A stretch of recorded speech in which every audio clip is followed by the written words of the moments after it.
요한 바오로 2세 교황님은 자비를 정의할 때에 하나의 특성이 아니라 그리스도인의 생활 양식이라고 이야기를 했습니다. 그리스도의 생활 양식, 도덕적 특성이면서도 동시에 다른 사람을 대하는 태도, 그것을 자비라고 이야기를 하고 있습니다. 그렇기 때문에 자비를 실천하는 것은 어떤 특정한 기회에 행하는 일시적인 현상이 아닙니다.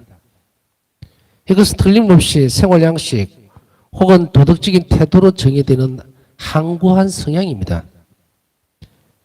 항구한 성향이라는 것은 계속 가지고 있어야 된다는 이야기죠. 이것은 그래서 어떤 기회가 닿으면은 실천하고 또 그런 것이 아니면은 안 하는 그런 것이 아니라 항구하다는 것은 지속적으로 계속해서 자비로운 태도를 가져야 된다는 이야기예요. 그래서 이런 성향을 지녀야 되고요. 이때 자비는 다른 사람, 특별히 영적, 물적인 도움이 필요한 사람들에 대한 도덕적인 태도입니다. 도덕적인 태도라는 것은 뭡니까? 책임을 져야 된다는 이야기죠. 그들에게 베풀어 줘야 되는 이 의무는 바로 그리스도인의 태도이기도 합니다. 왜 그리스도인의 태도인가? 왜 믿는 사람들에게만 이런 것이 있는가? 당연하죠. 예수님께서 그러하셨으니. 예수님께서 우리를 대하실 때에, 사람들을 대하실 때 어떻게 대하셨는가? 예수님께서 이제 우리를 대하는 그 태도로 이제 도덕적 태도죠. 도덕적 특성, 우리를 치면 특성입니다. 그것을 예수님께서는 몸소 보여주셨고, 우리가 그런 항구한 태도를 지니고 살아갈 수 있도록 그렇게 요구하고 계시는 겁니다. 그래서 이렇게 도움이 필요한 사람들에게 항구하게 일시적이나 또 기회가 닿을 때 하는 것이 아니라 늘 상시로 매 순간 해야 된다는 것을 우리는 알 수가 있습니다. 그 다음에 이러한 태도는, 이런 도덕적인 태도는 누군가가 하느님께로부터 자비를 입었을 때 자신도 이웃에게 자비를 보여야 한다는 신념에서 흘러나옵니다. 그러니까 내가 받았기 때문에, 자비를 입었기 때문에 그것에 대해서 드러나는 태도라는 이야기예요. 그 신념에서. 그냥 나는 자비를 입은지도 모르겠는데 내가 뭔가를 한다는 것은 있을 수가 없어요. 왜냐하면 그 근원이 다르거든요. 자비를 베푸는 사람은 행복하다. 그들은 자비를 입을 것이다. 많이 용서하는 사람, 그러니까 많은 죄를 지은 사람일수록 많이 용서받는다. 자리를 낮추고 하나님께 많이 의탁할수록 많은 은총을 받는다. 자, 이렇게 쌍방간에 항상 보면은 이 기반이 어디 있느냐면 바로 하나님에게.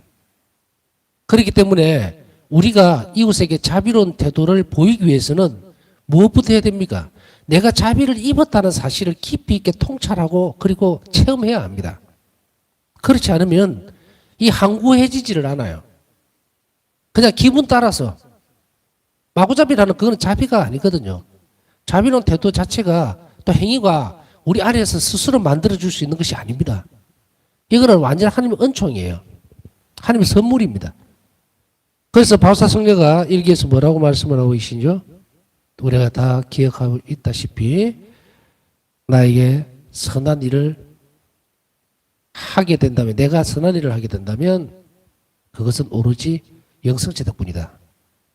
다시 이야기하면 하나님 때문에 그것이 가능하다.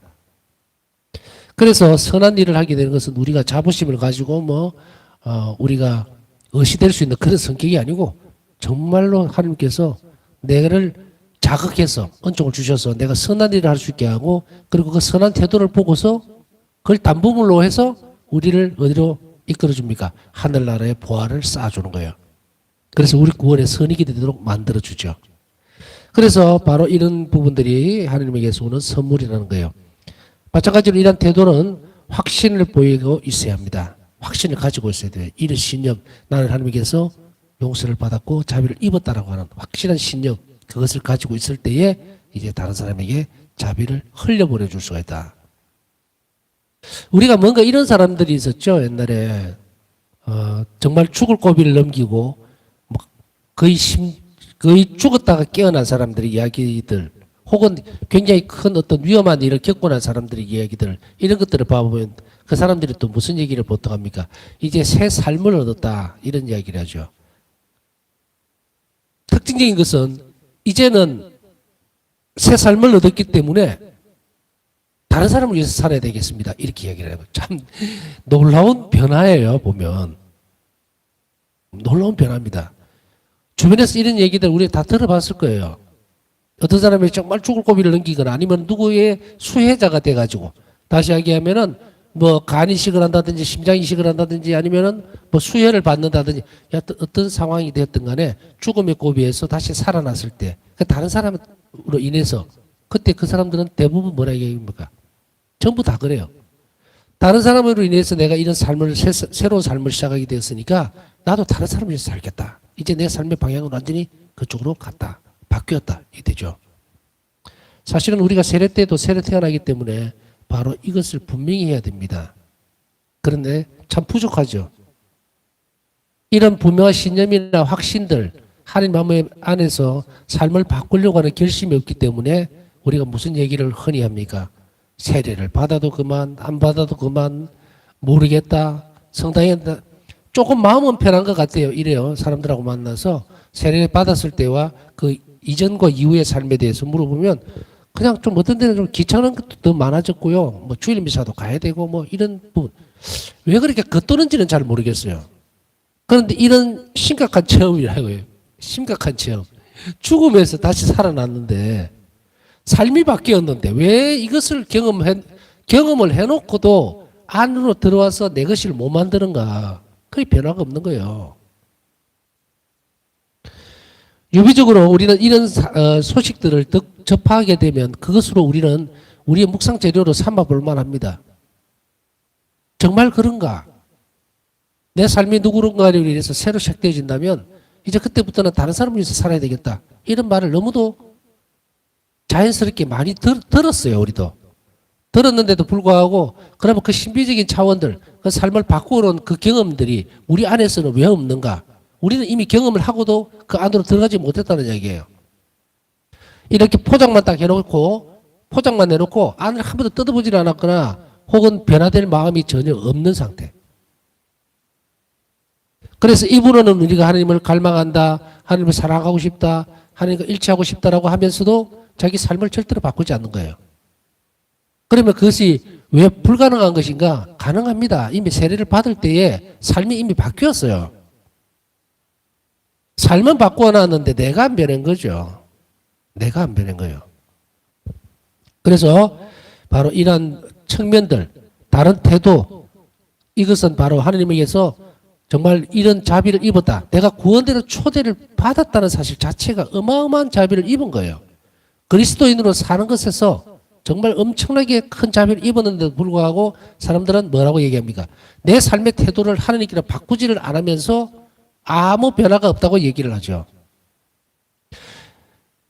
TV를 내 뒤에 틀어놓고 앞을 쳐다보면서 소리는 들리는데 화면에 하나도 안 보인다고 투덜거리면 됩니까? 안 됩니까? 그럴 수는 없죠. 그럴 수는 없어요. 이게 상식적으로가 아니라 그런 경우는 전혀 없습니다.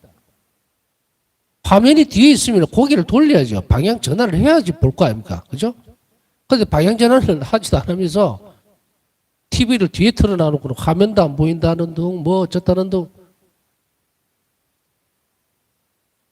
참 중요한 부분입니다. 회신이니 회계니 뭐 이런 많은 얘기들을 하지만 실제적으로 그렇게 내 삶에 안주하고 있는가. 우리는 두 가지 상황에서 불평을 하면 안 돼요. 내 삶이 그렇게 만족스러우면 안주하고 사는 것이고 내 삶이 정말 부족하고 불행하다고 생각하고 너무도 힘들고 고통스러우면 완전히 바꿔버려야 돼요. 완전히 예수님께로 다 털어버려야 된다. 예수님께로 내가 방향을 완전히 바꾸지 못하는 이유는 뭡니까? 지금 내가 하고 있는 이 삶이 나는 좋다 이거예요. 그런데 입으로는 계속 불평불만입니다. 뭐가 없고 뭐가 가난하고 무엇이 없고 뭐가 없고 뭐가 없고 몸도 안 좋고 뭐도 그게 그렇게 불만이면 내가 다 고쳐주겠다. 나에게로 오너라 했을 때 그러면 불만이면 가야죠. 그러니까 어떻게 됩니까? 마음 따로 몸 따로죠. 이것이 일치 안 되는데 어떻게 하느님을 똑바로 우리가 섬길 수 있겠는가도 한번 잘 살펴봐야 돼요.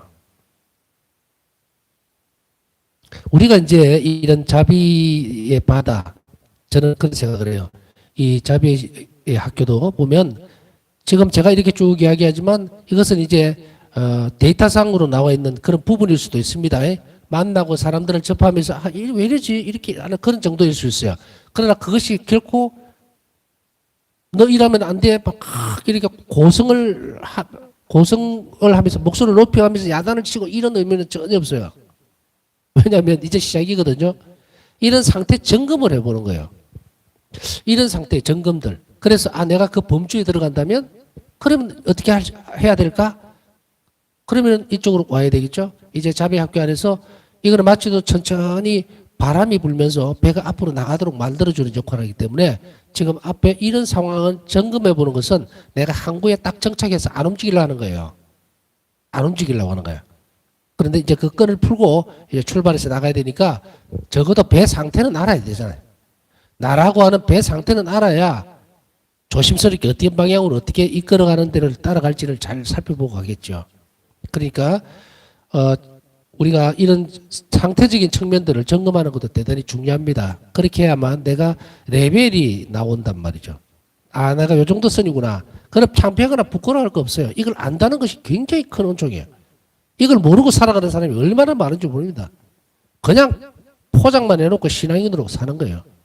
그렇지 않고 적어도 우리가 뭔가 이게 확실하게 자신을 들춰낸다는 것은요.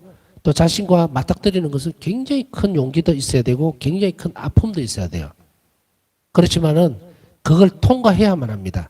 그래야만 하나님께서 우리에게 마련해 주신 참된 행복으로 가까이 갈 수가 있다는 것을 우리가 알아들여야 됩니다. 다시 돌아가서 이러한 태도, 신념을 가지고 돌봐줘야 되겠다는, 도움이 필요한 사람들에게 자비를 베풀어야 되겠다는 이런 태도를 갖기 위해서는 첫 번째로 올바른 확신이 있어야 됩니다. 내가 하나님께 자비를 입었다라고 하는 올바른 확신이 있어야 되고, 두 번째로 합당한 의지가 있어야 합니다. 합당한 의지가 뭡니까? 실행하려고 하는 의지가 있어야 돼요. 합당하다는 것은 뭐예요?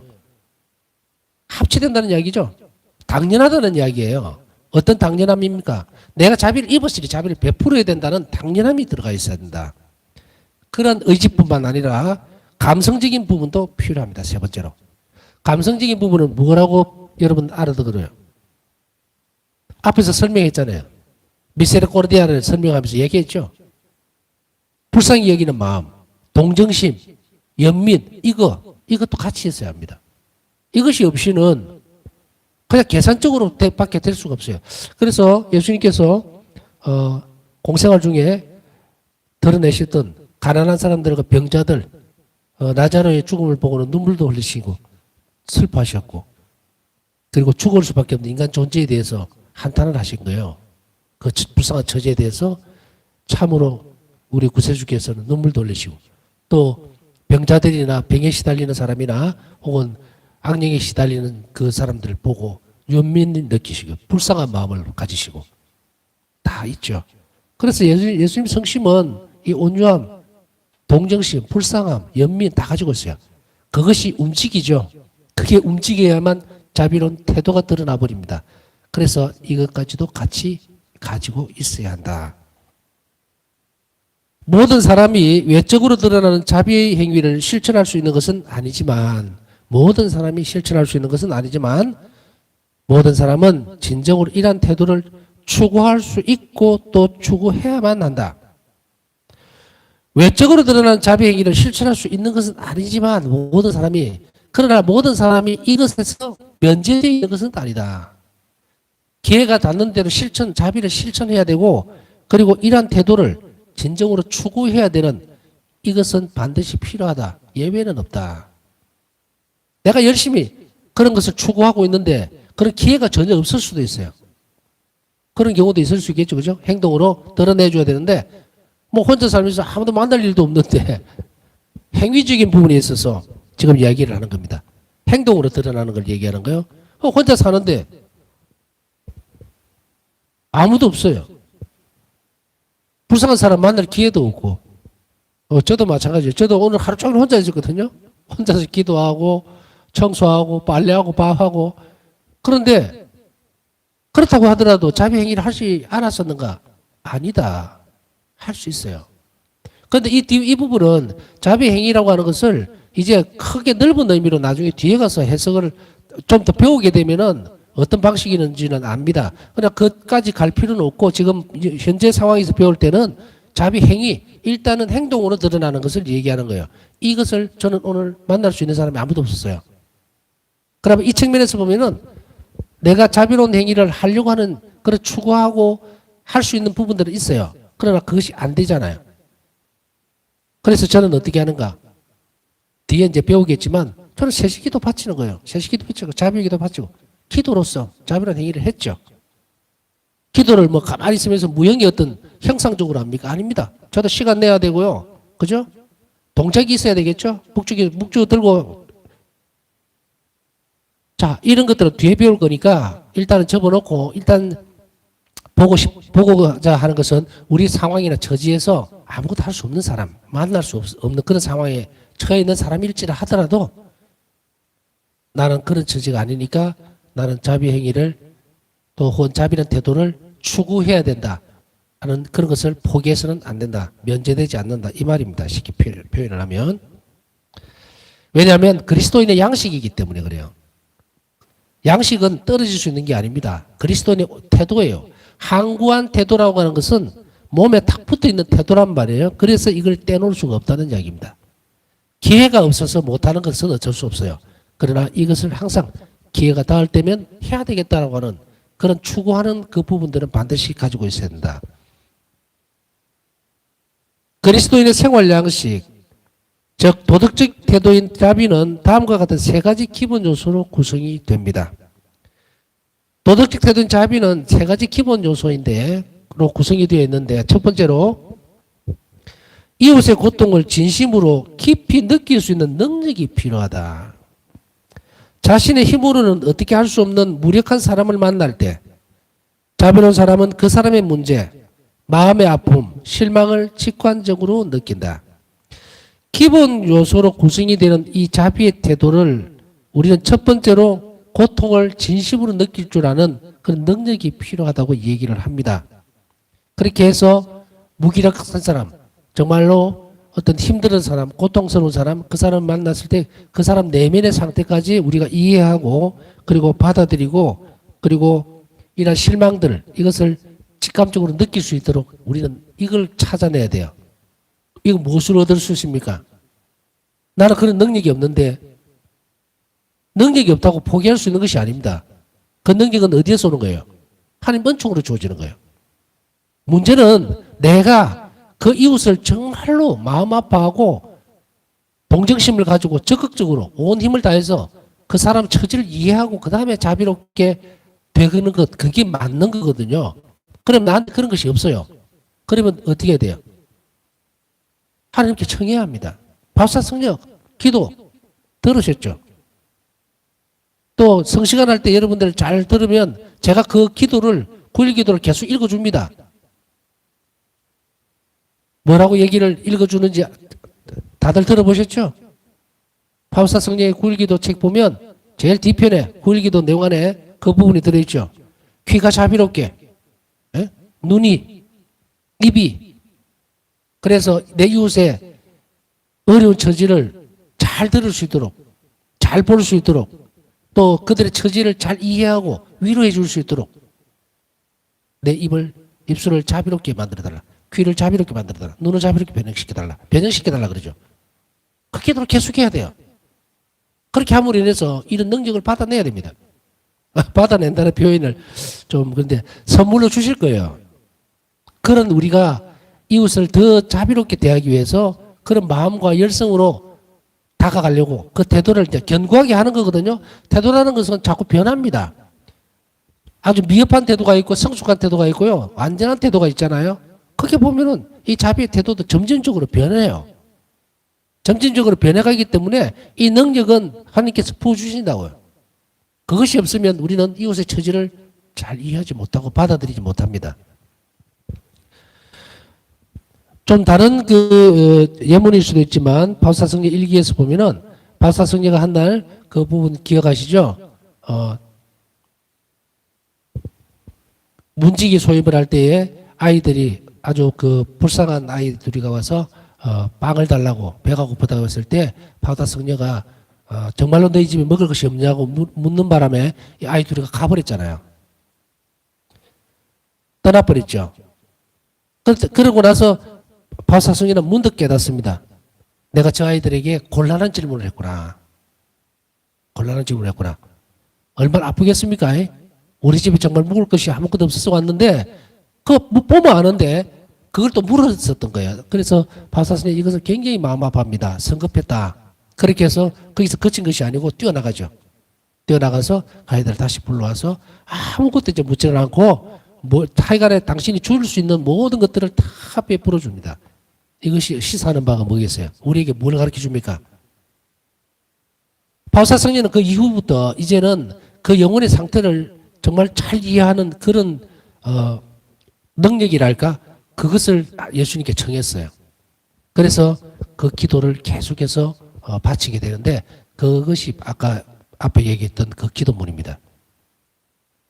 우리 또한 스스로 저도 마찬가지지만 스스로 이런 많은 기도를 통해서 이웃의 안타까운 처지와 연민 그리고 동정심 불쌍한 상태 그것을 알고서 자비를 베풀 수 있다면 정말로 하나님의 자비는 한정없이 그쪽으로 흘러 들어갈 수가 있어요. 그래서 이웃의 고통을 진심으로 깊이 느낄 수 있는 은총을 청해야 하고 그 다음에 두 번째는 고통을 나누고 인간이 겪는 비참한 시련 전체를 받아들이며 모든 허약함, 실패, 질병, 피폐, 불안함을 자신이 치르는 준비가 필요합니다. 자비로운 사람은 다른 사람이 겪는 고통을 자신의 삶 안으로 가져옵니다. 자비의 큰 특징입니다. 자비의 큰 특징 중에 하나예요. 사랑은 선을 증가시키지만 자비는 악의 뿌리를 뽑아낸다 그랬죠. 그랬을 때 어제 제가 그 얘기했죠. 내 삶을 녹여내야 된다고. 녹여내야 된다는 것이 뭡니까? 그 사람은 불쌍한 처지와 고통, 힘듦, 허망함, 허무감, 좌절감, 실망 이것을 위해서 내 삶을 내가 내놓을 수 있는 고통을 하나님께 봉헌하면서 바꾸어내야 된다는 이야기입니다. 그래서 자비로운 사람은 다른 사람이 겪는 고통을 자신의 삶 안으로 가져온다는 말이 이 말입니다.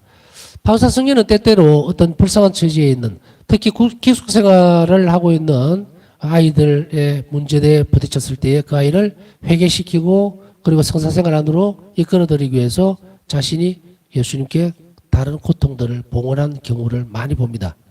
자주 그러하셨어요. 그래서 전에도 말씀드렸지만 우리가 할 수 있는 것은 말로만 되어지는 것도 아니고 생각만 되어져서는 안 된다. 그 사람의 악함 혹은 그 안에 고통, 피폐함 모든 것들 그 사람을 괴롭히고 있는 그 악을 빼내기 위해서는 내가 희생제물이 될 필요가 있어요. 반드시 그래 해야 합니다. 안 그러면 립서비스밖에 안 돼. 입으로만 떠드는 거예요. 그리고 가장 간단한 기도만으로 되어지는 것도 아닙니다. 그것도 그냥 서비스 차원이에요. 그냥 뭐 목주기도 오단 바쳐드릴게요. 자비기도 오단 바쳐. 입으로만 되어지는 기도가 아니라 그 사람의 처지 정말로 불쌍히 여기는 그 상태 안으로 들어가려면 내가 특별한 다른 뭔가를 하나님께 고통을 봉헌해야 된다는 얘기예요. 그래서 그 사람을 위해서 정말 하나 예를 들어 볼게요. 그 사람을 위해서 예를 들어서 내가 정말 좋아하는 간식이라든지 식사 비용을 좀 줄여서 그 돈으로 그 사람을 위해서 미사를 드려준다든지 또 혹은 다른 어떤 내가 뭔가 좋아하는 것을 끊는다든지 간식을 줄인다든지 이런 상태 이런 것을 하나님께 봉헌해내는 바우사 성녀도 똑같이 그렇게 하셨어요. 하셨으니까 우리가 보는 거예요. 간식 시간에 때 정말 즐거워하는 그런 부분들도 줄이려고 애를 썼고 이런 부분들. 그래서 이런 소소한 부분들이 그걸 가지고라고 하면 큰일 납니다. 하나님은 아주 작은 것을 큰 사랑으로 할 때에 너무도 기뻐하시고 너무도 큰 은총을 자비를 베풀어 주신다는 사실을 우리는 절대로 잊지 말아야 합니다. 그래서 자신의 삶 안으로 가져온다는 말은 바로 그 부분입니다. 내가 그들을 위해서 그 악을 제거하기 위해서 내가 무엇을 할 것인가, 어떤 것을 봉헌할 것인가, 어떤 것을 희생할 것인가, 그것을 조밀하게 잘 따져서 하나님께 봉헌할 때 악이 제거됩니다.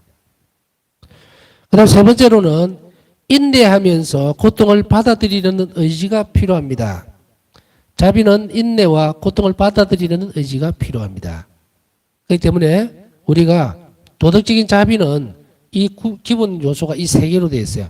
그렇기 때문에 세 번째 인내하면서 고통을 받아들인다는 것은 뭐냐면 인내하면서 그 자비를 베풀기 위해서 그 상대방에게 주어지는 것을 굉장히 인내로워야 됩니다. 시간이 많이 필요해요.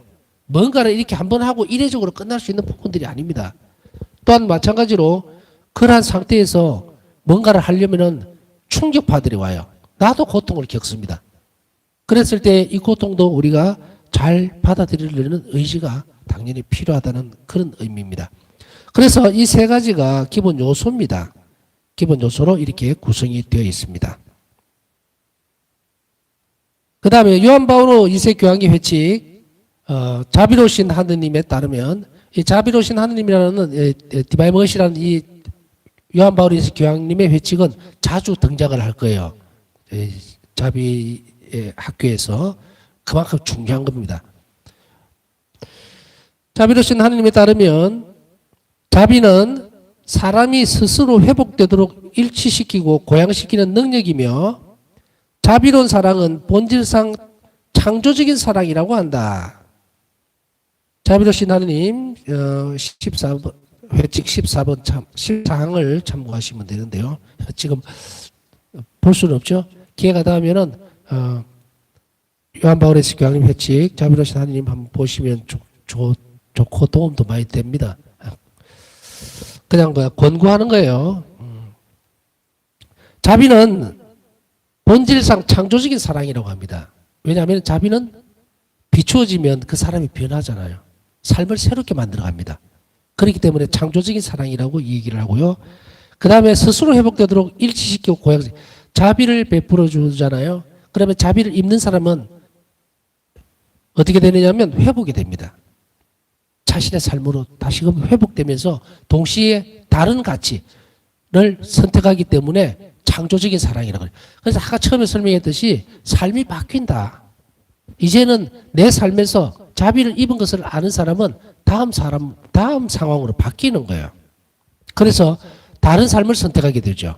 그렇기 때문에 창조적인 사랑이면서 동시에 회복되도록 스스로 회복되도록 하고 그리고 일치시키고 고양시키고 더 나은 삶의 가치를 선택할 버리기 때문에 그걸 고양시키는 능력이라고 얘기를 합니다. 나아가서 성요한 바오로 2세 교황님은 자비는 인간이라는 선한 존재의 공통된 체험의 바탕을 두는 것이다. 자비라고 하는 것은 인간이라는 선한 존재의 공통된 체험. 사람은 선하게 태어났어요. 창조가 됐습니다. 악하게 창조된 사람은 아무도 없어요. 왜냐하면 하나님 모성을 닮았기 때문에. 그렇기 때문에 바로 자비는 인간이라는 선한 존재의 공통적 체험의 바탕을 두는 것입니다. 인간에게 고유한 존엄성, 그것에 대한 공통된 체험의 바탕을 두는 것이라고 지적합니다. 자비로우신 하나님 회칙 6항 참고하시면 됩니다. 이 말은요, 자비는 인간이라는 것이 존재 자체가 선한 것이고 이런 공통된 것이에요. 인간은 전부 다 선합니다. 그러니까 공통된 체험의 바탕을 두고 있다는 이야기고요. 그 다음에 인간에게는 고유한 존엄성이 있습니다. 어떤 존엄성일까요? 자비를 입을 수 있는 존엄성, 자비를 입은 존재. 그것은 하나님 모성을 아까 얘기했듯이 닮았기 때문입니다. 그래서 그것에 대한 공통된 체험의 바탕을 두는 것이 자비입니다. 이 선함과 그리고 인간에게 고유하게 주어지는 존엄성. 하느님을 닮았기 때문에 나는 존재 가치가 있고 존엄성이에요. 존경을 받아야 됩니다. 다른 사람에게 정말 존경받고 그리고 존중되어져야 된다. 이렇게 이 말입니다. 인간 존재가. 그래서 함부로 뭐 가난하다, 돈이 없다, 또 뭐 외적인 어떤 외형이 뭐 볼품은 그거 갖고 절대로 그렇게 해서는 안 된다. 인간 존엄성은 바로 여기에 가장 깊은 내면적인 부분에 바탕을 두고 있기 때문에 누구나 존중되어져야 되고 그리고 존엄성을 가져야 한다는 이야기입니다. 교황께서는 자비를 단지 생각이나 감정적 측면으로만 한정하려는 것에 대해서 경고를 하고 있습니다. 무슨 말일까요? 자비를 그냥 감정적 측면으로 혹은 생각으로만 그쳐서는 안 된다는 이야기입니다. 이것을 경고하고 있다. 자비는 실체적이고 실제적이고 그리고 실천적인 부분입니다. 그렇기 때문에 자비는 생각이라든지 추상적인 것이 아니다. 실제된다. 자비는 실행되어져야 되는 구체적인 상황입니다. 그것이 되어지면 하느님의 자비는 그 안에 머무르게 되고 하느님이 실체하게 되는 거예요. 그렇게 함으로 인해서 변화가 일어나고 새로운 창조가 일어납니다. 제 아무리 시선이 깊고 동정심에 가득 찬 것이라 할지라도 윤리적, 물리적 또는 물질적 악을 기만하는 데에 자비의 탐뜻이 있지는 않습니다. 세계와 인간에게 존재하는 온갖 형태의 악으로부터 자비가 선을 이끌어내고 선을 촉진하고 회복시켜 줄 때 자비는 그 참모습을 드러내는 것입니다. 자비로우신 하나님 규칙 6항입니다. 그러니까 아무리 시선이라든지 마음으로 드러나는 동정심이라든지 이런 것이 있다 하더라도 윤리적이거나 물리적이거나 물질적으로 악을 기만하는 데에 악을 기만한다는 것이 뭡니까? 얼렁뚱땅 넘어간다는 이야기예요. 얼렁뚱땅. 그냥 동정심 있는 것 같이 포장을 하고 이렇게 하면서도 하지만 윤리적이거나 물리적으로 또 물질적인 그런 악을 덮어버리려고 하는 이런 시도, 그것은 절대로 자비의 참뜻이 그곳에 있지 않다 이 말이에요. 그와 달리 온갖 형태의 악으로부터 자비가 선을 이끌어내고, 자비는 선을 이끌어냅니다. 선을 촉진하고 회복시켜 줄 때 자비는 그 참모습을 드러냅니다. 자비가 선을 드러내야 돼요. 그래서 우리가 어떤 누군가에게 자비로운 행위를 하게 되면 그 사람 안에서 선이 드러납니다. 선이 드러나요. 또 내가 자비를 베푸는 것 자체가 뭡니까? 선한 행위입니다. 그래서 그것으로 해서 악을 제거시키고 그리고 본 모습이 드러난다는 그 선한 모습으로 바뀌면 그때에서 비로소 자비가 저게 자비구나 하고 그 참모습이 드러난다 이 말입니다. 오늘은 여기까지 하고요. 남은 시간 우리가 추상적이거나 또 감정적인 개념으로서 자비에 대해서 접근하지 않고 참으로 실천적이고 선을 이끌어내고 그리고 자비의 참모습이 드러날 수 있는 그런 행위들, 삶의 태도를 가질 수 있도록 변화시켜 주십사 하면서 남은 시간 묵상하고 필요한 은총을 청하도록 하겠습니다.